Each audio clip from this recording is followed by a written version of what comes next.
England the stronger kings had long practically controlled episcopal appointments, and such as were made directly by the Pope were usually on some basis of agreement with the sovereign.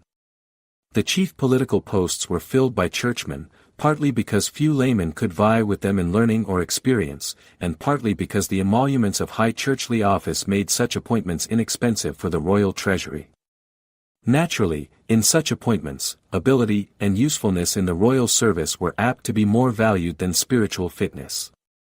Such was the state of affairs when Henry VIII, 1509–1547, began his reign.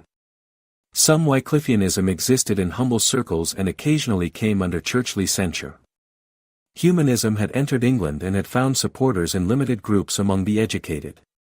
John Colet, 1467–1519, ultimately Dean of St. Paul's in London, had lectured in Oxford on Paul's epistles, in full humanistic spirit, as early as 1496, and refounded St. Paul's School in 1512.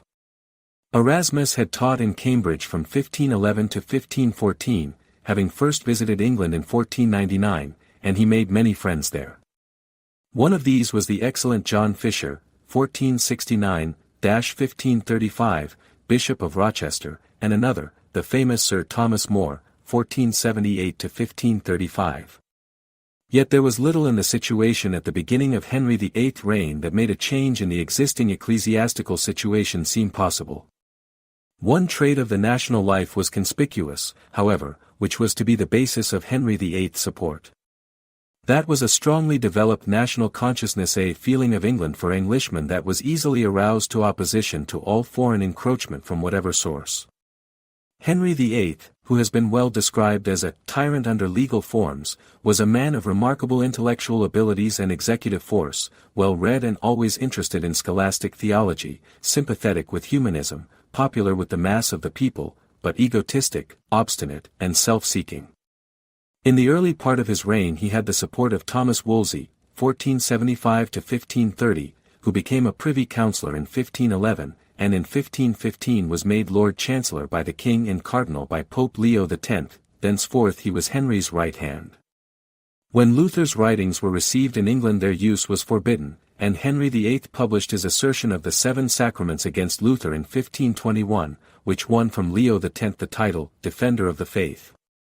At the beginning of his reign Henry had married Catherine of Aragon, daughter of Ferdinand and Isabella of Spain, and widow, though the marriage had been one in name only, of his older brother, Arthur.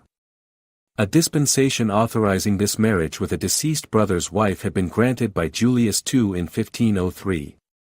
6 children were born of this union, but only one, Mary, survived infancy. By 1527, if not earlier, Henry was alleging religious scruples as to the validity of his marriage. His reasons were not wholly sensual.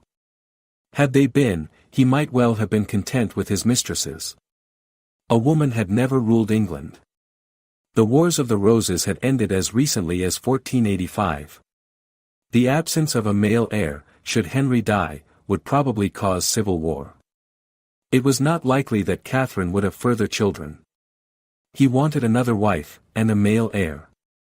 Wolsey was induced to favor the project, partly from his subservience to the king, and partly because, if the marriage with Catherine should be declared invalid, he hoped Henry would marry the French princess, Renée, afterward Duchess of Ferrara, and thus be drawn more firmly from the Spanish to the French side in continental politics.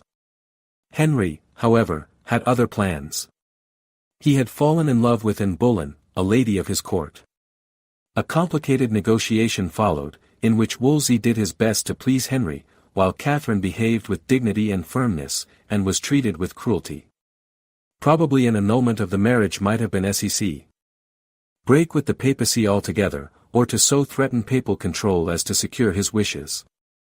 In January, 1531, he charged the whole body of clergy with breach of the old statute of Praemunire of 1353 for having recognized Wolsey's authority as papal legate, an authority which Henry himself had recognized and approved.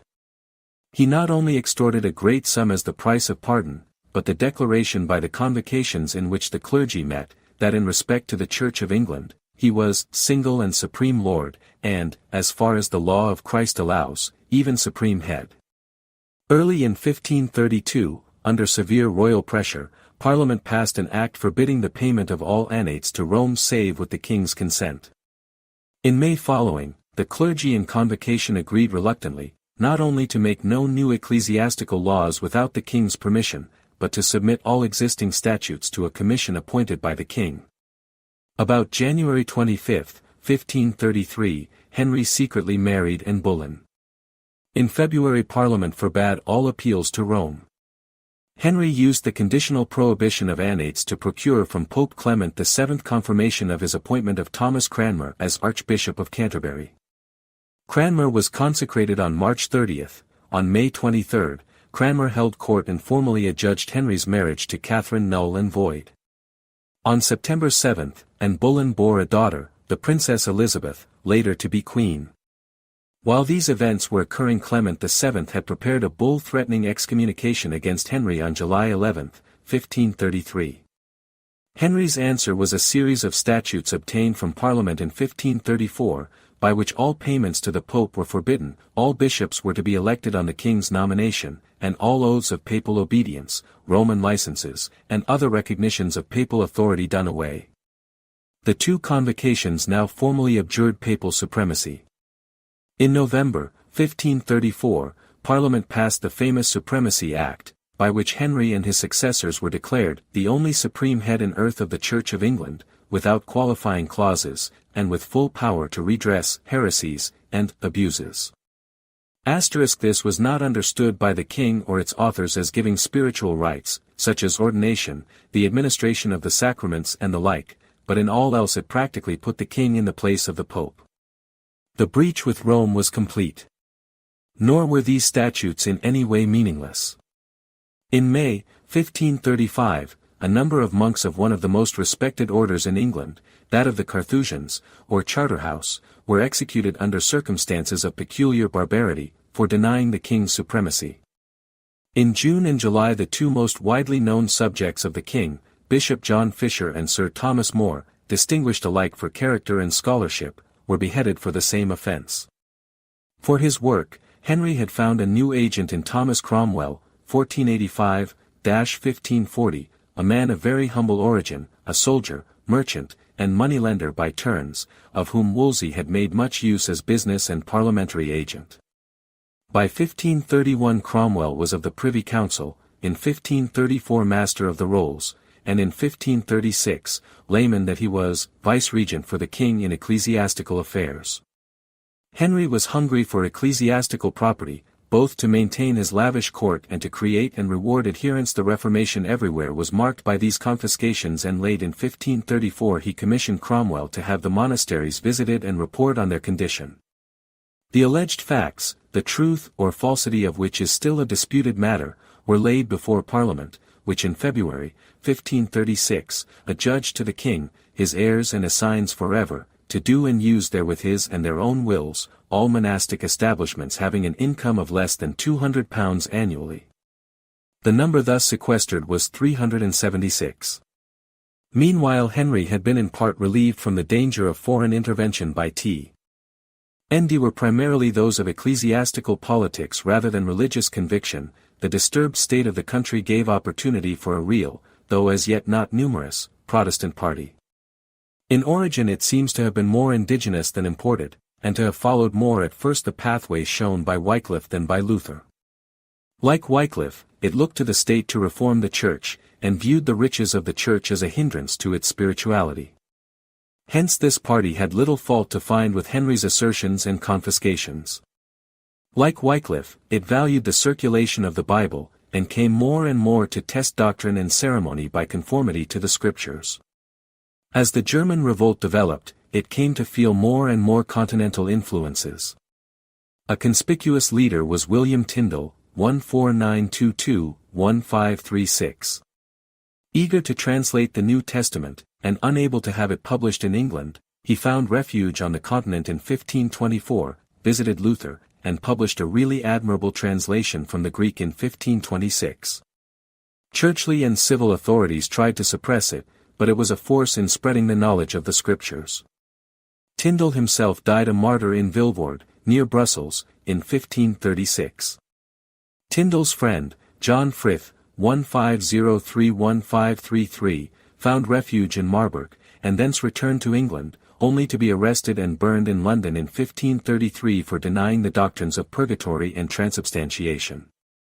In sympathy with these doctrinally reformatory views, though varying in outward expression, were Cranmer, Nicholas Ridley, 1500-1555, Hugh Latimer, 1490-1555, and John Hooper, 1555, all to be bishops, and all to die by fire for their faith. As Henry's opposition to Rome developed, Protestant feeling spread among laymen of influence, a conspicuous instance being the Seymour family, from which Henry had taken his third queen. Henry's own religious attitude was that of Catholic orthodoxy, save on the substitution of his own authority for that of the Pope. His only departures from it were when dangers of attack from abroad compelled him to seek possible political support from the German Protestants, and he did not then go far. Such an occasion occurred in the years 1535 and 1536. He sent a commission to discuss doctrine in Wittenberg, though it came to little. In 1536 Henry himself drafted 10 articles in which he made his utmost concession to Protestantism. The authoritative standards of faith are the Bible, the Apostles', Nicene, and Athanasian creeds, and the 4 First Councils. Only 3 sacraments are defined, baptism, penance, and the Lord's Supper, the others are not mentioned either in approval or denial. Justification implies faith in Christ alone, but confession and absolution and works of charity are also necessary. Christ is physically present in the supper. Images are to be honored, but with moderation. The saints are to be invoked, but not because they will hear us sooner than Christ. Masses for the dead are desirable, but the idea that the Bishop of Rome can deliver out of purgatory is to be rejected. A more influential act of this time, instigated by Cranmer, was that an English translation of the Bible, made up in large part of Tyndale's version, but in considerable portion from the inferior work of Miles Coverdale, was allowed sale in 1537, and was ordered by Cromwell in 1538 to be placed accessible to the public in each church. The Lord's Prayer and the 10 Commandments were to be taught in English, the Litany was translated, but otherwise worship remained substantially unchanged in the Latin language and form while Henry lived.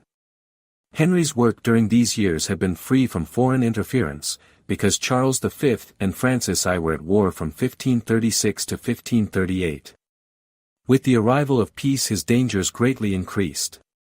The Pope demanded a joint attack by France and Spain on the royal rebel. Henry's diplomacy and mutual jealousies warded it off, but he took several steps of importance to Louis. Y6, I-540. Meanwhile Henry had completed the confiscations of all the monasteries in 1539.2. He was stronger at home than ever. Francis and Charles were evidently soon to be again at war, and the Emperor was beginning to court Henry's assistance. German Protestants looked askance at his 6 articles, and he now no longer needed their aid. Henry had regarded the marriage with Anne of Cleves as a mere political expedient. An annulment was obtained in July, 1540, from the bishops on the ground that the king had never given inward consent to the marriage, and Anne was handsomely indemnified pecuniarily. For Cromwell, to whom the marriage was due, he had no further use. A bill of attainder was put through Parliament, and the king's able, but utterly unscrupulous, servant was beheaded on July 28, 1540. These events were accompanied by increasing opposition to the Protestant element, and this Catholic inclination was evidenced in Henry's marriage to Catherine Howard, niece of the Duke of Norfolk, shortly after his separation from Anne of Cleves, but the new queen's conduct was open to question, and in February, 1542, she was beheaded. In July, 1543, he married Catherine Parr, who had the fortune to survive him. On January 28, 1547, Henry died. At Henry's death England was divided into 3 parties. Of these, that embracing the great body of Englishmen stood fairly with the late king in desiring no considerable change in doctrine or worship, while rejecting foreign ecclesiastical jurisdiction. It had been Henry's strength that, with all his tyranny, he was fairly representative of this great middle party. There were, besides, 2 small parties, neither fairly representative a Catholic wing that would restore the power of the papacy, and a Protestant faction that would introduce reform as it was understood on the continent. The latter had undoubtedly been growing, in spite of repression, during Henry's last years. It was to be England's fortune that the two smaller and unrepresentative parties should be successively in power during the next two reigns, and that to religious turmoil agrarian unrest should be added, owing to the great changes in property caused by monastic confiscations, and even more to enclosures of common lands by greedy landlords, and the impoverishment of humbler tenants by the loss of their time-honored rights of use. Edward VI was but 9 years of age. The government was, therefore, administered in his name by a council, of which the Earl of Hertford, or, as he was immediately created, Duke of Somerset, was chief, with the title of Protector. Somerset was the brother of the young king's mother, the short-lived Jane Seymour. He was a man of Protestant sympathies, and of excellent intentions, a believer in a degree of liberty in religious and political questions in marked contrast to Henry VIII. He was, also, a sincere friend of the dispossessed lower agricultural classes. Under his rule the new comparative freedom of religious expression led to many local innovations and much controversy, in which the Revolutionary Party more and more gained the upper hand. In 1547 Parliament ordered the administration of the cup to the laity. 1 The same year the last great confiscation of church lands occurred, the dissolution of the chantries, that is, endowed chapels for saying masses. The properties of religious fraternities and guilds were also sequestered. The 6 Articles were repealed.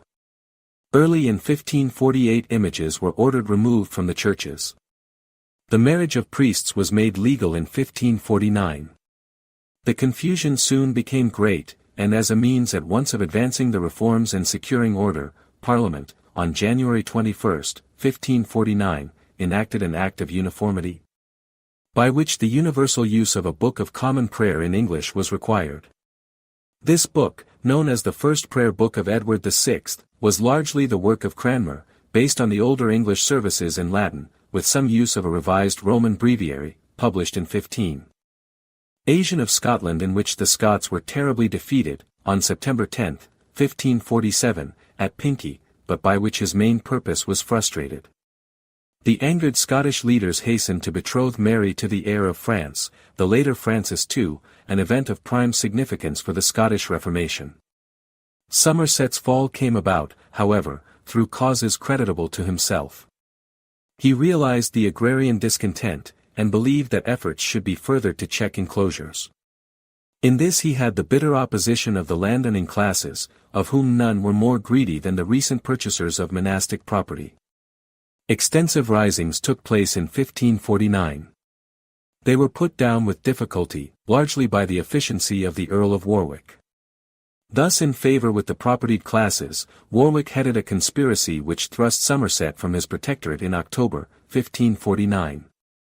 Warwick, or the Duke of Northumberland as he later became, though never assuming the title Protector, was now the most powerful man in England. The religious situation underwent rapid change. Somerset had been a man of great moderation, anxious to conciliate all parties. Northumberland was without religious principles himself, but he pushed forward the Protestant cause for political reasons, and the movement now took on a much more radical character. Though apparently reconciled to Somerset, he distrusted the former Protector's popularity, and had Somerset beheaded in 1552. His own greed, tyranny, and misgovernment made him cordially hated. The Prayer Book of 1549 was not popular. Conservatives disliked the changes. Protestants felt that it retained too much of Roman usage.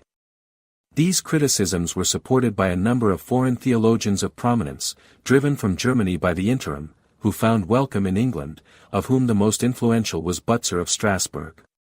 This hostility was now able to be effective under the more radical policy of Northumberland, and led to the revision of the Prayer Book, and its reissue under a new Act of Uniformity in 1552.1. Much more of the ancient ceremonial was now done away. Prayers for the dead were now omitted, a communion table substituted for the altar, common bread, instead of a special wafer, used in the supper, exorcism and anointing set aside, the priest's vestments restricted to the surplice, and what is now the second clause of the Anglican form of the delivery of the elements substituted, implying a doctrine looking toward the Zwinglian conception of the supper. Cranmer had been engaged in the preparation of a creed, which was submitted by order of the Council of Government in 1552 to 6 theologians, of whom John Knox was one. The result was the 42 Articles, which were authorized by the young king's signature, June 12, 1553, less than a month before his death. Though moderate for the period, they were decidedly more Protestant in tone than the Prayer Book. Unpopular as he was, Northumberland was determined to maintain his power. Edward VI was visibly frail in body, and Northumberland feared for his own life should Mary succeed to the throne. The plan that he now adopted was desperate. He induced the youthful king to settle the succession on Lady Jane Grey, wife of Northumberland's fourth son, Guilford Dudley, and granddaughter of Henry VIII's sister Mary. Edward VI had no legal right so to do. He passed by the claims of his half-sisters, Mary and Elizabeth, and of Mary, Queen of Scots, whose genealogical title was better than that of Lady Jane. To this wild plan Cranmer gave reluctant consent. On July 6, 1553, Edward VI died. Northumberland's plot failed completely. His unpopularity was such that even the most Protestant portions of England, such as the City of London, rallied to Mary. She was soon safely on the throne and Northumberland was beheaded, declaring on the scaffold that he was a true Catholic. Mary proceeded with caution at first, guided by the astute advice of her cousin the Emperor Charles. Cated church properties should be taken from their present holders. On intimation that this would not be the papal policy, Cardinal Reginald Pole, 1500 to 1558, was admitted to England. Parliament voted the restoration of papal authority, and on November 30, 1554, Pole pronounced it and the nation was absolved of heresy. Parliament now proceeded to reenact the ancient laws against heresy, and to repeal Henry VIII ecclesiastical legislation, thus restoring the Church to the state in which it had been in 1529, save that former church property was assured by the statute to its present possessors. Severe persecution at once began. Its first victim was John Rogers, a prebendary of St. Paul's, who was burned in London on February 4, 1555. The attitude of the people, who cheered him on the way to the stake, was ominous for this policy, but before the end of the year, 75 had suffered by fire in various parts of England, of whom the most notable were the former bishops, Hugh Latimer and Nicholas Ridley, whose heroic fortitude at their deaths in Oxford, on October 16, created a profound popular impression. Another conspicuous victim of this year was John Hooper, former Bishop of Gloucester and Worcester. Mary was determined to strike the highest of the anti-Roman clergy, Archbishop Cranmer. Cranmer was not of the heroic stuff of which Latimer, Ridley, Hooper, and Rogers were made. He was formally excommunicated by sentence at Rome on November 25, 1555, and Pole was shortly after made Archbishop of Canterbury in his stead. Cranmer was now in a logical dilemma. He had asserted, since his appointment under Henry VIII, that the sovereign is the supreme authority in the English Church. His Protestantism was real, but that sovereign was now a Roman Catholic. In his distress he now made submission, declaring that he recognized papal authority as established by law. Mary had no intention of sparing the man who had pronounced her mother's marriage invalid. Cranmer must die. But it was hoped that by a public abjuration of Protestantism at his death he would discredit the Reformation. That hope was nearly realized. Cranmer signed a further recantation denying Protestantism wholly, but on the day of his execution in Oxford, March 21, 1556, his courage returned. He repudiated his retractions absolutely, declared his Protestant faith, and held the offending hand, which had signed the now renounced submissions, in the eddy till it was consumed. His dying day was the noblest of his life. Philip had left England in 1555, and this absence, coupled with her own childless state, preyed on Mary's mind, inducing her to feel that she had not done enough to satisfy the judgment of God. Persecution therefore continued unabated till her death on November 17, 1558. In all, somewhat less than 300 were burned, a scanty number compared with the toll of sufferers in the Netherlands. But English sentiment deeply revolted. These martyrdoms did more for the spread of anti-Roman sentiment than all previous governmental efforts had accomplished. It was certain that the accession of the next sovereign would witness a change or civil war. Elizabeth, Queen 1558–1603, had long passed as illegitimate, though her place in the succession had been secured by Act of Parliament in the lifetime of Henry VIII. Of all Henry's children she was the only one who really resembled him in ability, insight, and personal popularity. With a masculine force of character she combined a curious love of personal adornment inherited from her like-minded mother. Of real religious feeling she had none, but her birth and Roman denials of her mother's marriage made her necessarily a Protestant, though under Mary, when her life had been in danger, she had conformed to the Roman ritual. Fortunately her accession had the support of Philip II of Spain, soon to be her bitterest enemy. That favor helped her with English Catholics. Earnest Roman as he was, Philip was politician enough not to. Elizabeth proceeded cautiously with her changes. Parliament passed the new Supremacy Act, with much opposition, on April 29, 1559. By it the authority of the Pope and all payments and appeals to him were rejected. A significant change of title appeared, however, by Elizabeth's own insistence. Instead of the old Supreme Head, so obnoxious to the Catholics, she was now styled Supreme Governor of the Church in England, a much less objectionable phrase, though amounting to the same thing in practice. The tests of heresy were now to be the Scriptures, the first 4 general councils, and the decisions of Parliament. Meanwhile a commission had been revising the second prayer book of Edward VI, ante, page 410. The prayer against the Pope was omitted, as was the declaration that kneeling at the supper did not imply adoration, while the question of Christ's physical presence was left intentionally undetermined by the combination of the forms of delivery in the 2 Edwardian books, ante, pages 409, 410. These modifications were designed to render the new service more palatable to Catholics. The Act of Uniformity now ordered all worship to be conducted, after June 24, 1559, in accordance with this liturgy, and provided that the ornaments of the Church and the vestments of its ministers should be those of the second year of Edward VI. The oath of supremacy was refused by all but 2 obscure members of the Marian episcopate, but among the lower clergy generally resistance was slight, the obstinate not amounting to 200. New bishops must be provided, and Elizabeth directed the election of her mother's one-time chaplain, Matthew Parker, 1504–1575, as Archbishop of Canterbury. His consecration was a perplexing question, but there were those in England who had received ordination to the bishopric under Henry VIII and Edward VI. Parker was now consecrated, on December 17, 1559, at the hands of 4 such, William Barlow, John Scory, Miles Coverdale, and John Hodgkin.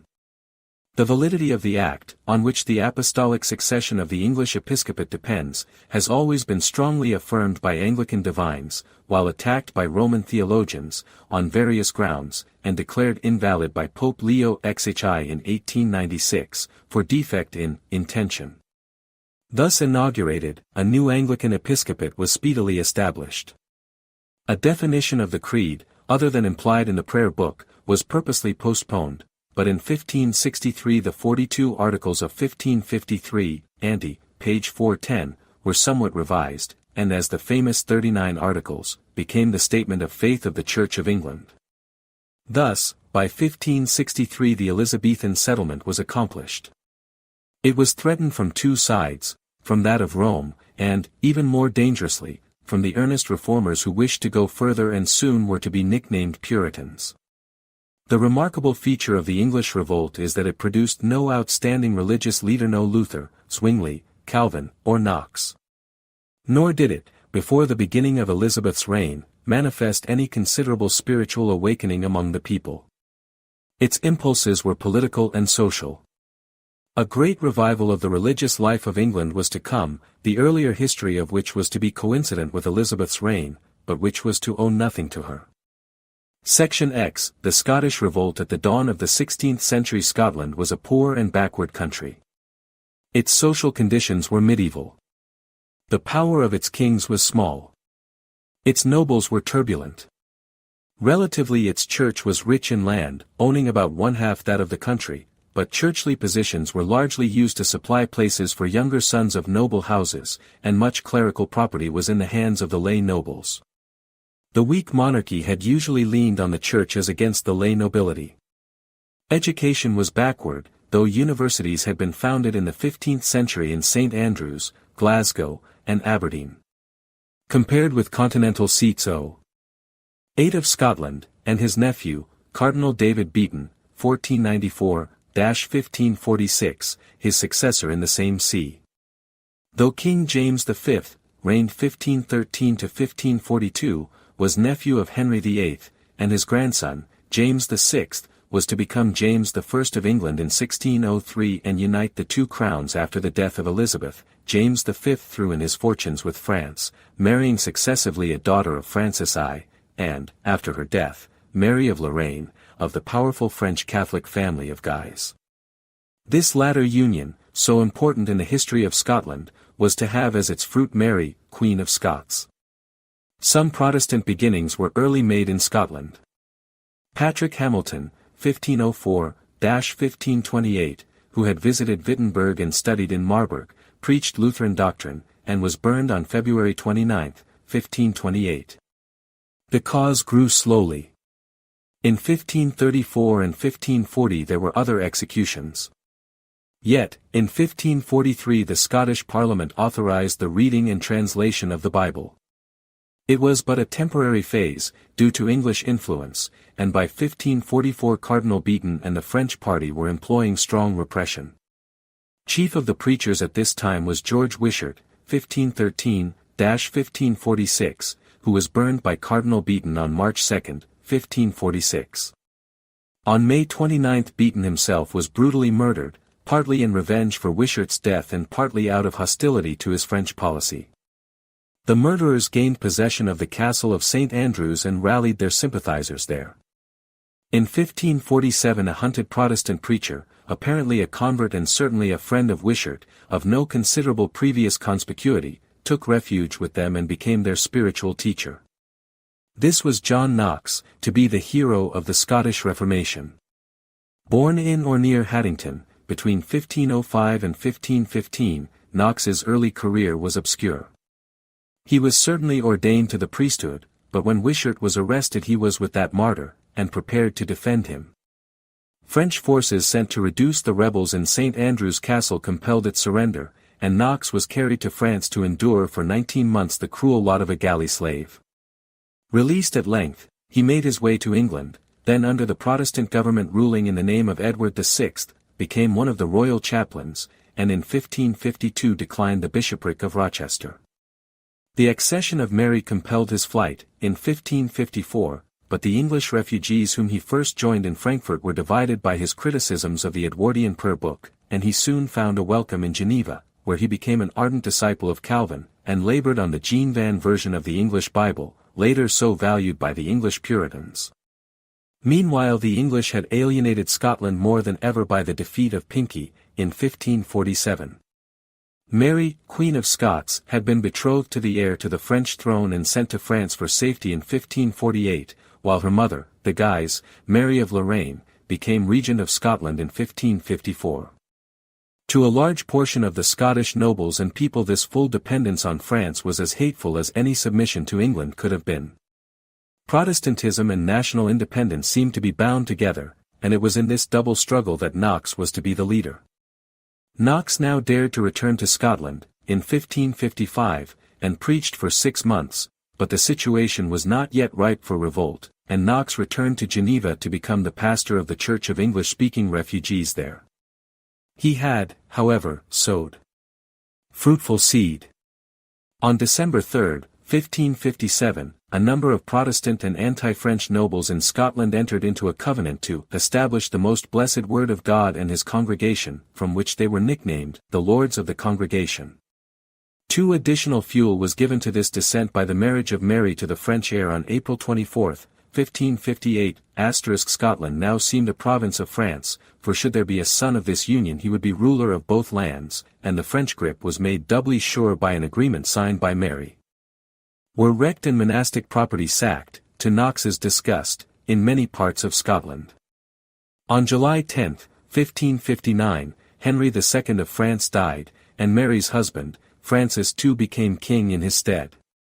French reinforcements were promptly sent to the regent in Scotland. Matters went badly for the reformers. At last, in January, 1560, English help came. The contest dragged. On June 11, 1560, the regent died, but her cause perished with her.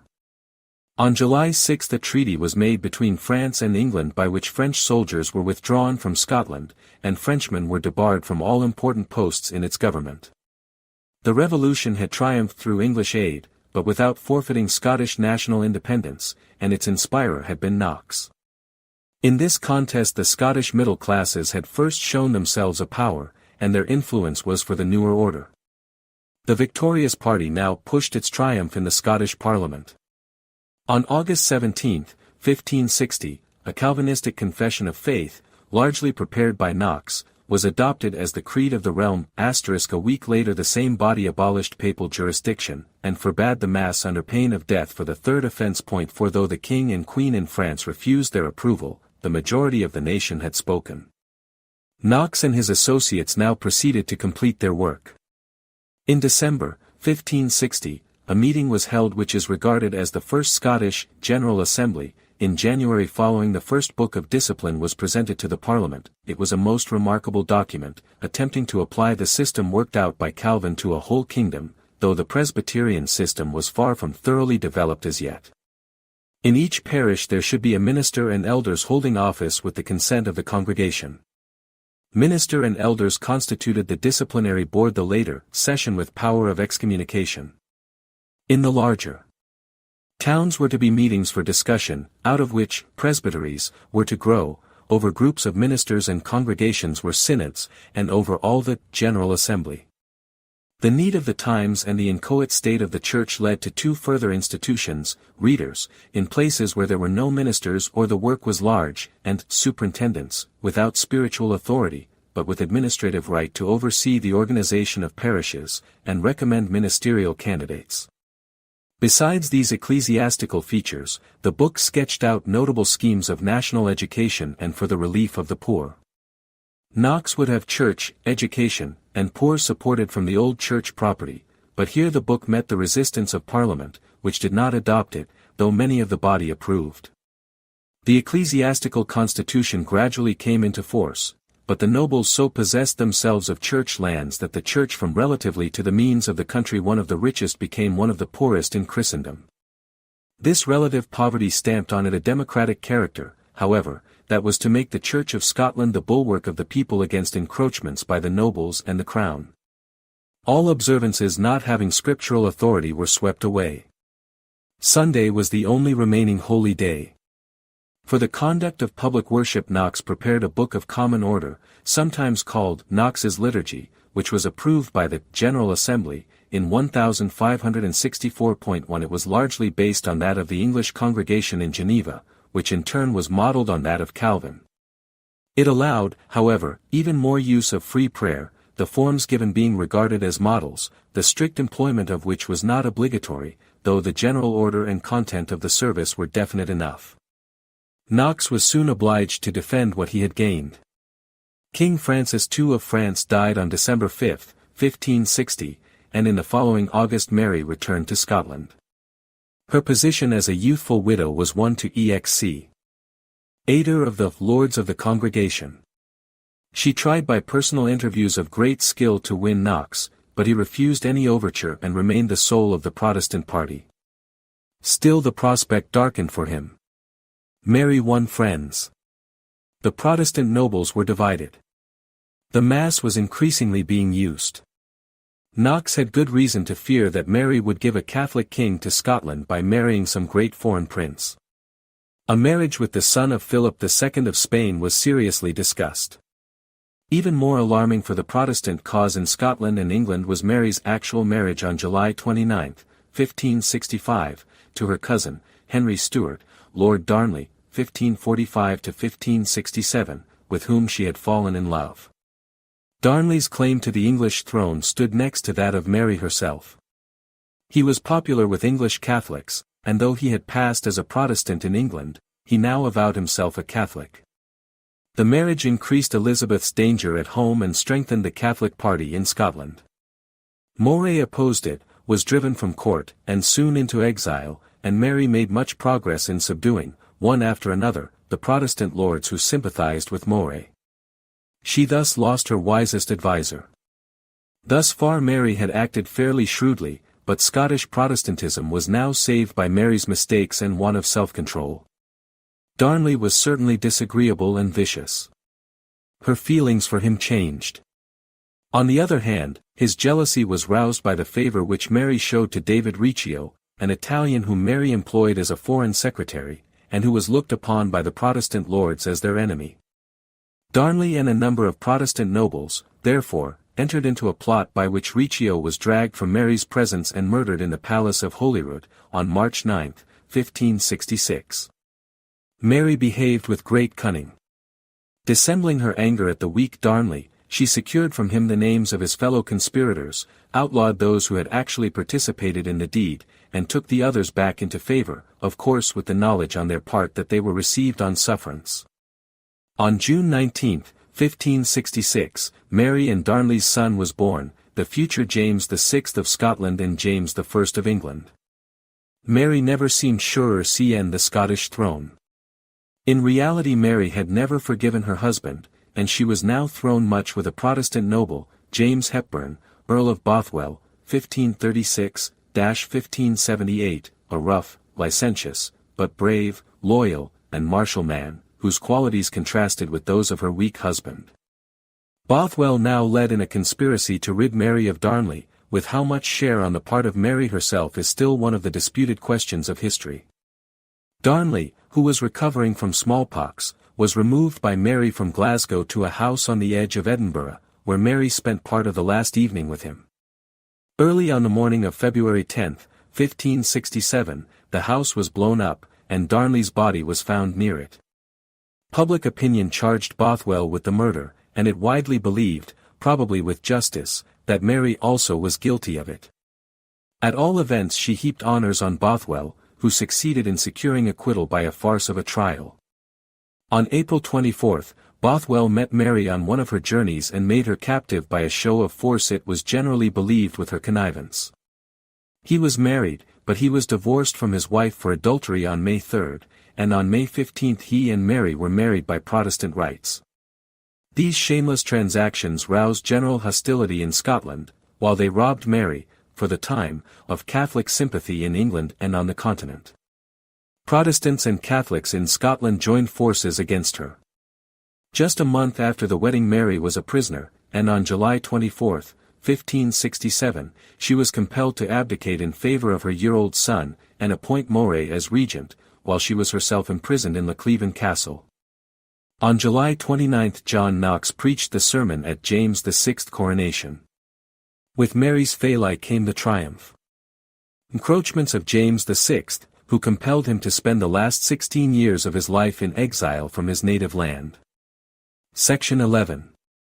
The Roman Revival. It has already been noted, pages 8321-825, that a generation before Luther's breach with Rome, Spain was witnessing a vigorous reformatory work led by Queen Isabella and Cardinal Ximenes. It combined zeal for a more moral and intelligent clergy, abolition of glaring abuses, and biblical studies for the learned, not for the people, with unswerving orthodoxy, judged by medieval standards, and repression of heresy by the Inquisition. It was this movement that was to give life and vigor to the Roman Revival, often, though rather incorrectly, called the Counter-Reformation. Outside of Spain it had very little influence when Luther began his work. Indeed, the decline of the Roman Church was nowhere more evident than in the feebleness with which Protestant onslaughts were met by the contemporaries of the first quarter-century of the Great Revolt, and the incapacity of the popes themselves to realize the real gravity of the situation, and to put their interests as great churchmen above their concerns as petty Italian princes.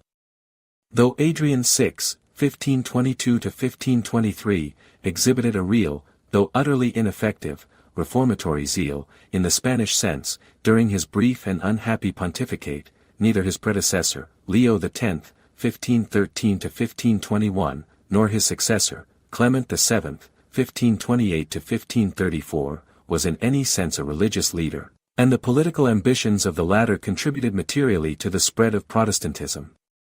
Yet there were those, even in Italy, who were anxious for reform, though not for revolution. Such a group founded in Rome about 1517 the Oratory of Divine Love. Among its leaders was Giovanni Pietro Carafa, 1476–1559, later to be Pope Paul IV, 1555–1559, of distinguished Neapolitan parentage, who had lived for a number of years in Spain, and had brought from there an admiration for the Spanish Reformation, though no love for the Spanish monarchy. Another member was Jacopo Sadoleto, 1477–1547, and in close sympathy, though not one of the Oratory, was Senator Gasparo Contarini, 1483–1542, of Venice, who was still a layman. Of these, Carafa was of unbending devotion to medieval dogma, while Contarini had much sympathy with Luther's doctrine of justification by faith alone, though not with his rejection of the ancient hierarchy. Pope Paul III, 1534–1549, more alive than his predecessors to the gravity of the situation, made Contarini, Carafa, Sadoleto, and the English Reginald Pole, 1500–1558, cardinals early in his pontificate, and appointed them, with others, a commission on the betterment of the Church, which made a plain-spoken, but resultless, report in 1538.1. These men were far removed from really Protestant views. But there were a considerable number whose sympathies led them much further. In Venice they were particularly numerous, though they produced no real leader there.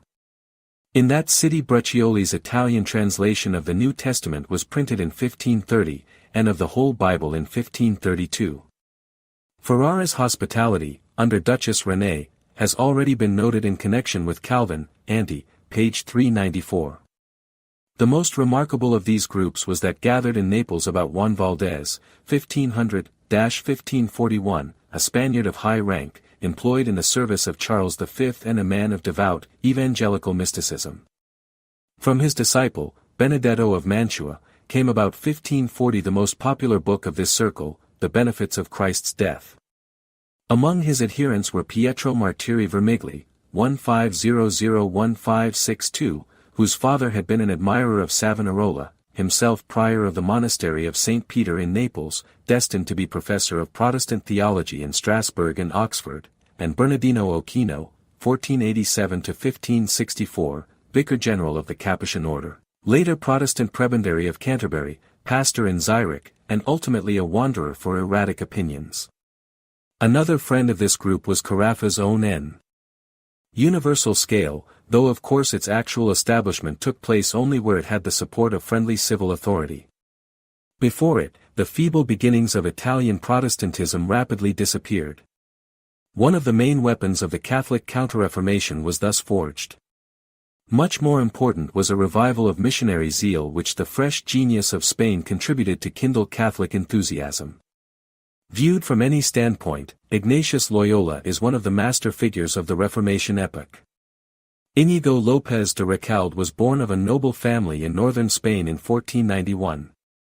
After serving as a page at the court of Ferdinand, he became a soldier. His intrepid firmness was exhibited when Pamplona was besieged by the French in 1521, but he received there a wound that made further military service impossible. During his slow recovery he studied the lives of Christ, Saint Dominic, and Saint Francis. Chivalrous ideals still lingered in Spain, and he determined that he would be a Knight of the Virgin. Recovered, in a measure, he journeyed to Montserrat, and hung his weapons on the Virgin's altar. Thence he went to Manresa, where, in the Dominican monastery, he began those directed visions which were afterward to grow into his spiritual exercises. The year 1523 saw him a pilgrim in Jerusalem, but the Franciscans who were there maintaining the cross with difficulty, thought him dangerous and sent him home. Convinced that if he was to do the work he desired he must have an education, Ignatius entered a boys' class in Barcelona, and went rapidly forward to the universities of Alcalá and Salamanca. A born leader, he gathered like-minded companions with whom he practiced his spiritual exercises. This aroused the suspicion of the Spanish Inquisition and his life was in danger. In 1528, he entered the University of Paris, just as Calvin was leaving it. There he made no public demonstration, but gathered round himself a handful of devoted friends and disciples: Pierre Lefebvre, Francis Xavier, Diego Lainez, Alfonso Salmeron, Nicolas Bobadilla, and Simon Rodriguez, mostly from the Spanish peninsula. In the Church of Saint Mary en Montmartre, in Paris, on August 15, 1534, these companions took a vow to go to Jerusalem to labor for the Church and their fellow men, or, if that proved impossible, to put themselves at the disposition of the Pope. It was a little student association, the connecting bond of which was love to God and the Church, as they understood it. The year 1536 saw them in Venice, but Jerusalem was barred by war, and they now determined to ask the Pope's direction. Ignatius was beginning to perceive what his society might become. Italy had seen many military companies in earthly service. His would be the military company of Jesus, bound by a similar strictness of obedience, and alike careful, though spiritual, exercise of arms, to fight the battle of the Church against infidels and heretics. In spite of ecclesiastical opposition, Paul III was induced by the favorable attitude of Contarini and the skill of Ignatius to authorize the company on September 27, 1540.1. The constitution of the society was as yet indefinite, save that it was to have a head to whom full obedience was due, and should labor wherever that head and the Pope should direct. In April, 1541, Ignatius was chosen the first general, an office which he held till his death, July 31, 1556. The constitution of the Jesuits was gradually worked out, indeed it was not completed till after Ignatius's death, though its main features were his work. At the head is a general, to whom absolute obedience is due, but who, in turn, is watched by assistants appointed by the order, and can, if necessary, be deposed by it. Over each district is a provincial, appointed by the general. Each member is admitted, after a careful novitiate, and pledges obedience to the fullest extent in all that does not involve sin. His superiors assign him to the work which they believe him best fit. NCE and Germany, but by the latter half of the 16th century it was the advance guard of the Counter-Reformation. Its chief agencies were preaching, the confessional, its excellent schools not for the multitude, but for the well-born and well-to-do, and its foreign missions. Under Jesuit influence more frequent confession and communion became the rule in Catholic countries, and, to aid the confessional, the Jesuit moral practice was gradually developed, chiefly after Ignatius's death, and especially in the early part of the 17th century, in a fashion that has aroused the criticism not only of Protestants but of many Catholics. In estimating them aright, it should be remembered that these moral treatises do not represent ideals of conduct, but the minima on which absolution can be given, and, also, that the Jesuit morality emphasized the universal Latin tendency to regard sin as a series of definite acts rather than as a state. The nature of sin itself was minimized. That only is sin which is done with a clear knowledge of its sinfulness and a full consent of the will. Personal responsibility was undermined by the doctrine of probabilism, by which a man could choose what seemed to him the worst course if it had for it accepted authority. Mental reservation, also, taught that men, for ends that seemed good, were not bound to give the whole truth on oath, or even a correct impression, a doctrine that more than any other produced the common Anglo-Saxon Protestant feeling that Jesuits were unscrupulous and untrustworthy. Naturally, a society thus international in character, the members of which were bound to their officers by constant letters and reports, speedily became a force in political life. With the establishment of the worldwide Inquisition and the foundation of the Company of Jesus, the Council of Trent must be classed as an important agency of the Counter-Reformation. That council had a checkered history. Earnestly desired by Charles V, and reluctantly called by Paul III, it actually met in Trent in December, 1545. In March, 1547, the Italian majority transferred it to Bologna, but in May, 1551, it was back in Trent, where the Spanish minority had all along remained. On April 28, 1552, it adjourned in consequence of the successful Protestant uprising under Moritz of Saxony against the Emperor, Andy, page 381. Not till January, 1562, did it meet again, and it completed its work on December 4, 1563. The voting was confined to bishops and heads of orders, without division by nations, as at Constance, Andy, page 308. The majority was therefore in Italian hands. That represented the papal wish that definition of doctrine should precede reform. On the other hand, the Spanish bishops, equally orthodox in belief, stood manfully for the emperor's desire that reform should precede doctrine. It was agreed that doctrine and reform should be discussed alternately, but all decisions had to have the approval of the pope, thus strengthening the papal supremacy in the church. No voices were more influential in the council than those of the pope's theological experts, the Jesuits Lainez and Salmeron, and at a later stage, that of the earliest German Jesuit, Peter Canus, and their influence steadily supported the anti-Protestant spirit. The doctrinal decrees of the Council of Trent were clear and definite in their rejection of Protestant beliefs, while often indecisive regarding matters of dispute in medieval controversies. Scripture and tradition are equally sources of truth.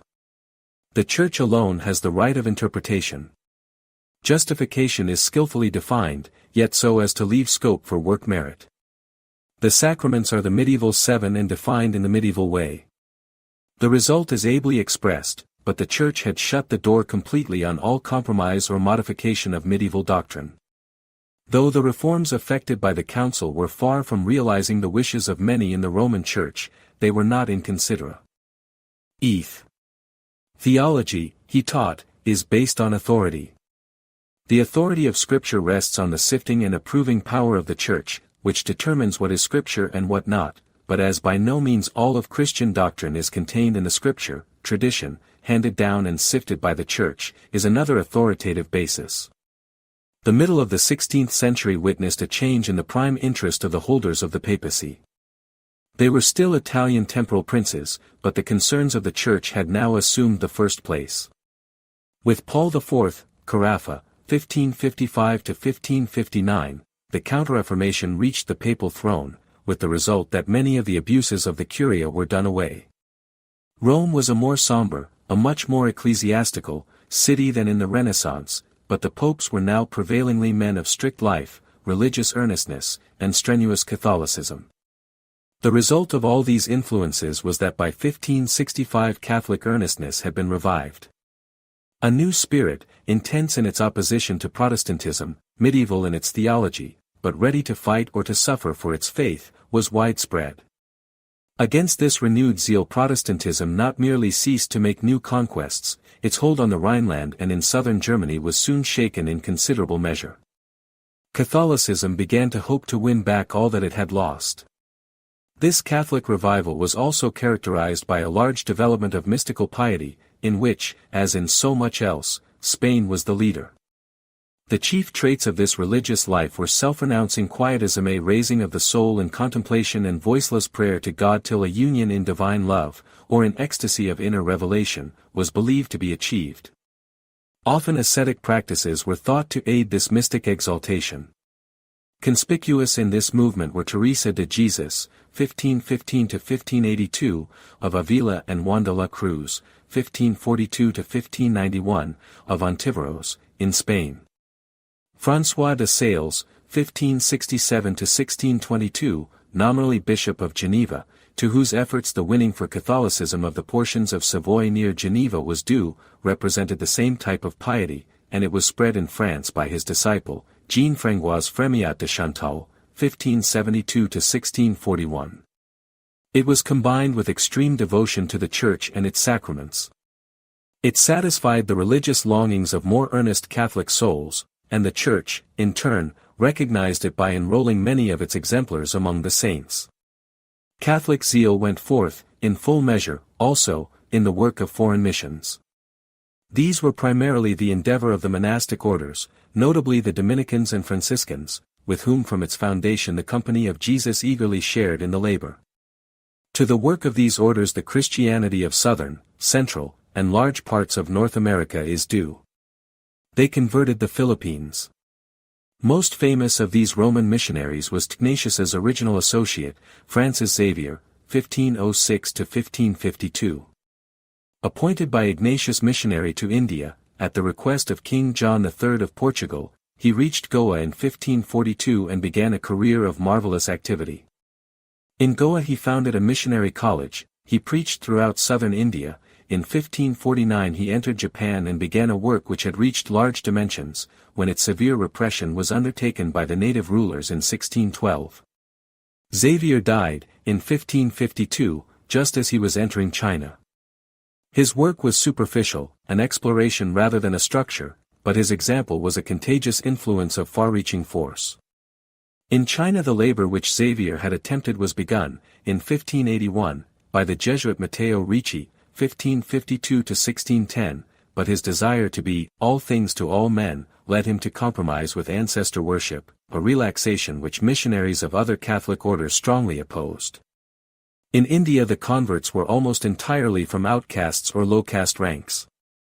The Jesuit, Roberto de Nobili, 1576–1656, began a work for those of high caste in Madura, in 1606, recognizing caste distinctions and of. The whole field could be surveyed and superintended from Rome. Section 12. The struggle in France, the Netherlands, and England. The rivalries of France and Spain, with their political and military consequences, had made the growth of the Reformation possible, and had facilitated the division of Germany between Lutherans and Catholics recorded in the Peace of Augsburg of 1555. Henry II, 1547–1559, had succeeded Francis I in France, and Charles V had transferred to his son Philip II, 1556–1598, the sovereignty of Spain, the Netherlands, and of the Spanish territories in Italy, but the old rivalry continued.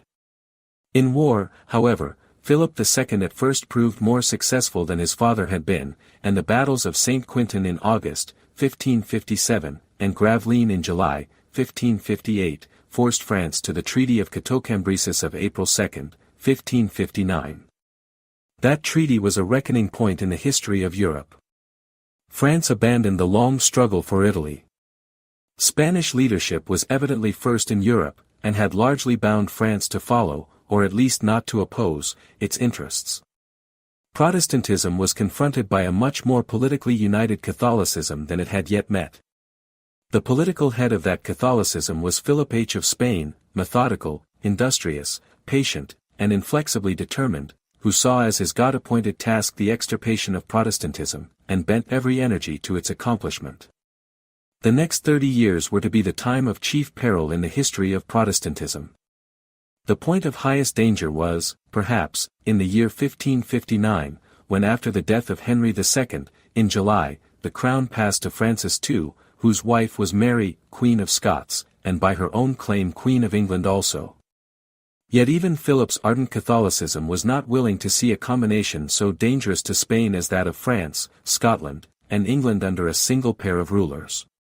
He therefore helped Elizabeth, an action which he must afterward have regretted, page 413. Calvin's influence had increasingly penetrated France, and French Protestants, or Huguenots, as they were known from 1557, multiplied in spite of severe persecution. By 1555 there was a congregation in Paris. 4 years later the number of Huguenot churches in France was 72. That year, 1559, they were strong enough to hold their first General Synod in Paris, to adopt a strongly Calvinistic creed prepared by Antoine de la Roche-Chandieu. And a Presbyterian constitution drawn from Calvin's ecclesiastical principles. Popular estimate credited them with 400,000 adherents. Besides these Huguenots of religion, most of whom were from the economically oppressed and discontented artisan classes, the party was soon strengthened by the accession of political Huguenots. The death of Henry II and the accession of Francis I left the family of Guise, uncles of Francis's queen, all powerful in his court. The Guises were from Lorraine, and were looked upon by many of the French nobility as foreigners. Strenuously Catholic, the two brothers, Charles, 1524–1574, the Cardinal of Lorraine, was head of the French clergy as Archbishop of Reims, while Francis, 1519–1563, Duke of Guise, was the best soldier of France. Opposed to the Guise family were the family of Bourbon, of whom the chief in rank was Antoine of Vendôme, titular King of Navarre, a man of weak and vacillating spirit, and his much abler brother, Louis, Prince of Condé. Of the House of Chatillon, also opposed to the Guise brothers, the leader was Gaspard de Coligny, known as Admiral Coligny, a man of sterling character and devoted to Calvinism. These high nobles were moved in large part by opposition to the centralization of power in the king. They represented thus the hostility of the old feudal nobility to royal encroachment. Their interests and those of the humbler middle-class Calvinists coincided in a desire that things in France should not continue as they were. The first step toward a revolution was taken when the battle. Who became Chancellor of France in 1560? Catherine now sought a reconciliation of the factions, released Condé from prison, permitted a public discussion between Catholic and Protestant theologians in Poissy, in September, 1561 inches which Beza took part in followed it, in January, 1562, with an edict permitting the Huguenots to assemble for worship except in walled towns. Rather than submit, the Catholic party determined to provoke war. On March 1, 1562, the bodyguard of the Duke of Guise attacked a Huguenot congregation worshipping in Vassy. 3 savage wars followed between the Huguenots and Catholics, 1562 to 1563, 1567 to 1568, and 1568 to 1570, with short truces between. Duke Francis of Guise was murdered by a Protestant assassin. Antoine, King of Navarre, and Condé died of wounds. Coligny was left the head of the Huguenot cause. On the whole, the Huguenots held their own, and jealousy of Spanish influence helped their cause, so that in August, 1570, peace was made at Saint-Germain-en-Laye, by which nobles were given freedom of worship, and 2 places for services were permitted to the Huguenot common people in each governmental division of France, while 4 cities were put in Huguenot control as a guarantee. The situation at this juncture was greatly complicated by the course of events in the Netherlands. The sources of unrest in that region were even more political and economic than religious in their origin, though in the struggle religion assumed a constantly increasing prominence. The Netherlands, which had come to Philip II of Spain from his father, Charles V, in 1555, were a group of 17 provinces, tenacious of local rights, predominantly commercial and manufacturing, and disposed to resent all that interfered with existing customs or disturbed trade. Lutheranism had early entered, but had been largely displaced by Anabaptism among the lowest stratum of the population, while by 1561 when the Belgic Confession was drafted by Guy de Brès, Calvinism was winning converts among the middle classes. The nobility was as yet hardly touched, and in 1562 the total number of Protestants was reckoned at only 100,000. Charles V, though strenuously resisting the inroads of Protestantism, had largely respected Netherlandish rights and jealousies. Not so Philip II. He determined to secure political and religious uniformity there similar to that in Spain. In 1559 he appointed his sister, Margaret of Parma, regent, with an advisory committee of 3, of which the leading spirit was his devoted supporter, Cardinal Granvella, 15171586, Bishop of Arras. This committee practically usurped the power of the old councils of state, in which the high nobles had shared. The next year Philip secured from the Pope a reconstitution of the ecclesiastical geography of the Netherlands, which had merit in that it freed the Netherlandish bishoprics from foreign ecclesiastical supervision, but aroused jealousy, since the new prelates were Philip's nominees and had places in the Parliament, or States General, thus greatly strengthening Spanish influence. Philip, moreover, used every power to crush heresy, a course that was disliked by the middle classes, because it hurt trade and drove workmen to emigration. Nobles and merchants were, therefore, increasingly restive. Chief among the opponents of these changes were 3 eminent nobles, William of Nassau, Prince of Orange, 1533 to 1584, born a Lutheran, but now, nominally at least, a Catholic, to be the hero of Dutch independence, and the Catholic Counts of Egmont and Hoorn. They forced Granvella's dismissal in 1564.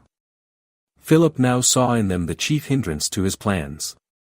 He demanded the enforcement of the decrees of the Council of Trent and a stricter punishment of heresy. A petition of protest was circulated and presented to the regent on April 5, 1566, the nickname, beggars, given to its signers on that occasion becoming the name of the Party of Netherlandish Freedom. Popular excitement was intense. P. Attitude of hostility to all Catholic forces, of which Philip was chief, by the Bull of Deposire East against Elizabeth by Pope Pius V on February 0. In April, 1572, these sea rovers captured Brill. The northern provinces rose. William of Orange put himself at the head of the movement. On July 15, the leading towns of Holland, Zeeland, Friesland, and Utrecht recognized him as stadtholder. Meanwhile, since the Peace of 1570, the Huguenots and the opponents of Spain and France had been working for a revival of the older political policy, which made France the rival instead of the ally of Spain. Immediate assistance to the Netherlandish rebels, to be rewarded by accession of some territory to France, was planned, and none favored it more than Coligny, whose influence over Charles IX was now great. To emphasize the reconciliation of parties in France, a marriage was arranged between Henry of Navarre, the Protestant son of the late Antoine of Bourbon, and Charles IX's sister, Marguerite of Valois. For the wedding, on August 18, 1572, Huguenot and Catholic nobles and their followers gathered in the fanatically Catholic city of Paris. Catherine de' Medici had come to look with fear on the influence now exerted by Coligny over her son, the king. Whether the cause was jealousy regarding her own influence, or fear that the war into which Coligny was leading the king would be disastrous to the French crown, is uncertain. Apparently all that she wanted at first was Coligny's removal by murder. In this she had the hearty sympathy of Henry, Duke of Guise, 1550–1588, the son of the murdered Francis, who wrongly charged Coligny with responsibility for his father's death. On August 22 an attempt on Coligny's life failed, and its ill success carried panic to Catherine. The Huguenots had been alienated without being deprived of their leader. She and her supporters now suddenly decided on a general massacre, for which the Guise party and the fanatical people of Paris furnished abundant means. On August 24, St. Bartholomew's Day, the bloody work began. Coligny was killed, and with him a number of victims that has been most variously estimated, reaching not improbably 8,000 in Paris, and several times that number in the whole of France. Henry of Navarre saved his life by abjuring Protestantism. The news was hailed with rejoicing in Madrid and in Rome, and rightly, if its moral enormity could be overlooked. It had saved the Catholic cause from great peril. The policy of France was reversed. Plans for interference in the Netherlands were at an end. The desperate struggle for Netherlandish freedom was the consequence. Yet the Catholics did not gain in France what they hoped.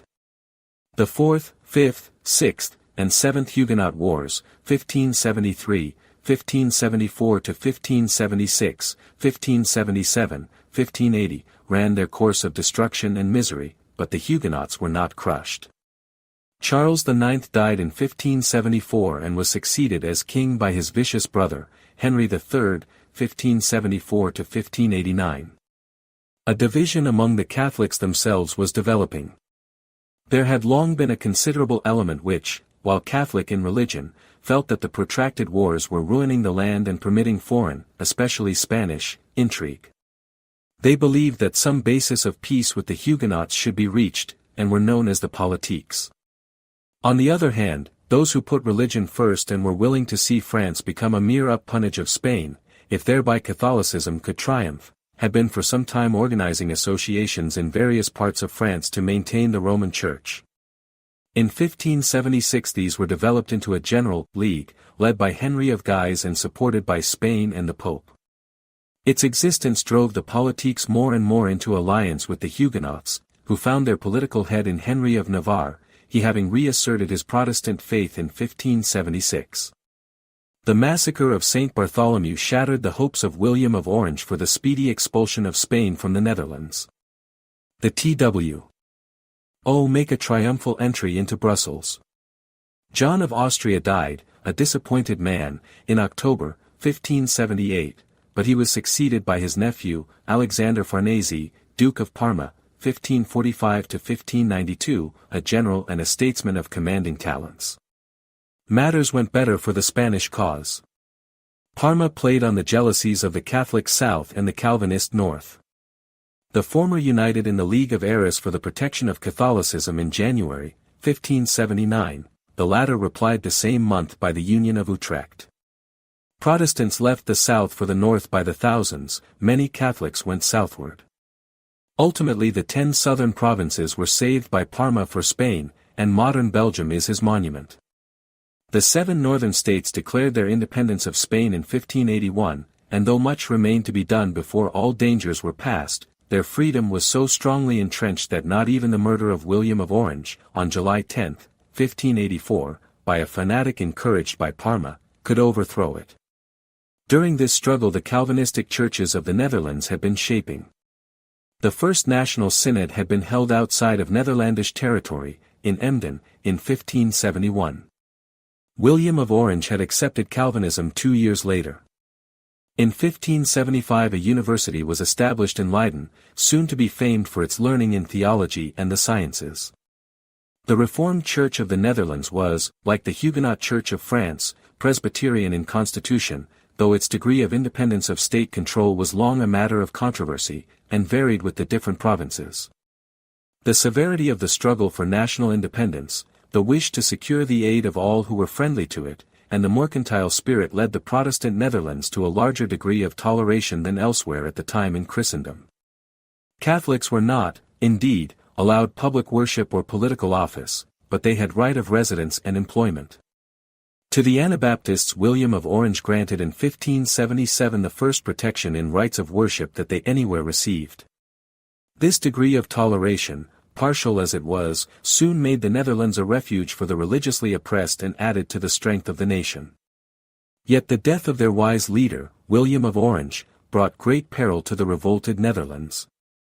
They did not feel able to stand alone, and offered their sovereignty first to Henry Illinois of France and then to Elizabeth of England. Both refused, but Elizabeth sent her favorite, the Earl of Leicester, in 1585, with a small army. He now became Governor-General, but his rule was a failure, and he returned to England in 1587. It looked as if Parma's skillful generalship might reduce the rebellious provinces, but, fortunately, Philip demanded his attention for a larger enterprise. The Spanish king had determined on nothing less than the conquest of England. At the beginning of her reign Philip had aided Elizabeth for political reasons, Andy, page 413, but those reasons soon ceased to apply, and Philip became her enemy, seeing in Elizabeth the head of that Protestantism that it was his chief desire to overthrow. The early part of Elizabeth's reign had been surprisingly free from actual trouble from her Catholic subjects. Mary, Queen of Scots, was the heir to the throne, however, and a constant center of conspiracy. In 1569 a Catholic rebellion broke out in the north of England, aided by Spanish encouragement. It was put down. In 1570 there followed the papal bull declaring Elizabeth excommunicate and deposed. In 1571, a widespread plot, that of Ridolfi aiming at Elizabeth's assassination, was uncovered.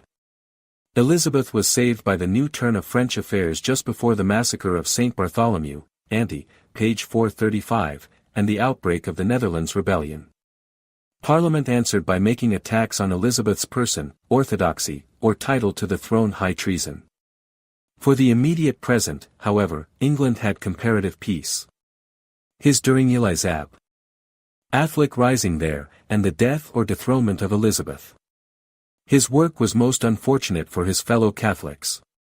Most of the priests laboring in England are now known to have been free of traitorous designs, but it was not so understood, and the English authorities looked upon them all as public enemies, and executed such as its spies could discover. Their work preserved a Roman Church in England, but it was carried on at frightful cost. Elizabeth now sent an army to the Netherlands, in 1585, Ante, page 437, while she encouraged a semi-piratical expedition under Sir Francis Drake, the same Icar, which burned and plundered Spanish settlements on the Caribbean and Gulf of Mexico. In 1586, a new scheme was hatched against Elizabeth's life, the Babington plot, in which English spies discovered that Mary, Queen of Scots, was personally involved. As a consequence, she was executed, on February 8, 1587, after a good deal of wavering on the part of Elizabeth. Philip now determined on an invasion of England. Its conquest would establish Catholicism and his own mastery there, and make hopeful the reduction of the rebellious Netherlands. For the work he would collect a great fleet which could hold the North Sea, while Parma brought over his seasoned soldiers from the Netherlands. After infinite trouble, the Great Armada got away from Spain on July 12, 1588. The enterprise had appealed to the religious zeal of the nation, and men of distinction in unusual numbers had enlisted for it. In the estimate of Europe generally it was believed invincible, but, in reality, it was badly equipped and the sailors inefficient. Moreover, the battle in which it was about to engage was a contest between old and new naval tactics. The Spanish plan of battle was that of grappling and boarding. Their guns were light and few, their vessels slow, though large. England had developed swifter ships, armed with far heavier guns, able to avoid grappling, and to punish the unwieldy Spaniards frightfully. On July 21 the battle was joyed off Plymouth. Then followed a week of running fight up the Channel, culminating in a great battle off Gravelines on the 28th. The Spanish fleet, hopelessly defeated, fled north, to escape home around Scotland and Ireland. Any crossing by Parma was impossible. While it is a legend that the Armada was defeated by storms, it really fell before the English gunnery and seamanship, though a week later, on its retreat storms completed its wreck. England was the rock on which Philip's plans of a victorious Catholicism had shattered, and they had shattered for a cause which he could scarcely have understood. In the contest, instead of the Catholic rising which he had anticipated in England, and which men like Allen and Parsons had predicted, Catholics and Protestants had stood shoulder to shoulder as Englishmen against Spain. While Philip's larger hopes were thus crushed in 1588, he held as tenaciously as ever to the plan of uprooting Protestantism in France. The death of Henry III brother, the Duke of Anjou, in 1584, left the Huguenot Henry Bourbon of Navarre prospective heir to the throne. To prevent this succession, Philip and the League entered into a treaty, in January, 1585, by which the crown should go to Henry of Navarre's uncle, Charles, Cardinal Bourbon, on Henry III's death. In July, 1585, Henry III was forced by the League to withdraw all rights from the Huguenots, and in September a bull of Sixtus v. 1585-1590, declared Henry of Navarre incapable of succeeding to the throne. The Eighth Huguenot War was the result, that known as the War of the Three Henrys, from Henry III, Henry of Guise, the head of the League, and Henry of Navarre. Paris was entirely devoted to Henry of Guise. On May 12, 1588, its citizens compelled Henry III to leave the city. The weak king saw no way to resist the demands of the League and its imperious head and, on December 23, had Henry of Guise treacherously murdered. 13 days later Cath. Then 2 years later. However, to be criticized morally, and Henry's life, whether as a Protestant or as a Catholic, showed that religious principles had little influence over his conduct. The step was wise. It gave peace to the distracted land. It pleased the vast majority of his subjects. Nor did Henry forget his old associates.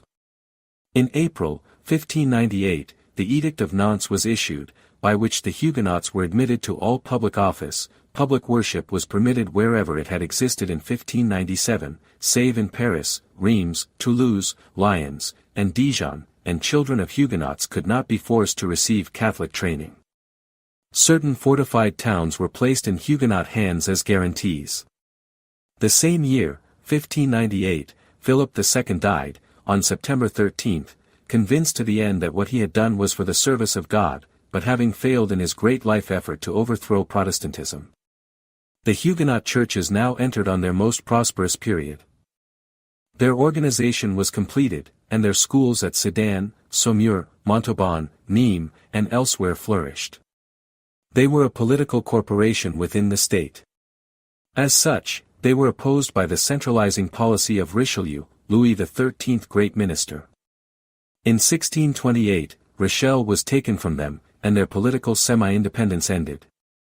By the Edict of Nîmes, in 1629, their religious privileges were preserved, but they suffered increasing attack from Jesuit and other Catholic influences as the century went on, till the revocation of the Edict of Nantes, by Louis XIV, in 1685, reduced them to a persecuted, martyr church, to be proscribed till the eve of the French Revolution, and drove thousands of their numbers into exile, to the lasting gain of England, Holland, Prussia, and America.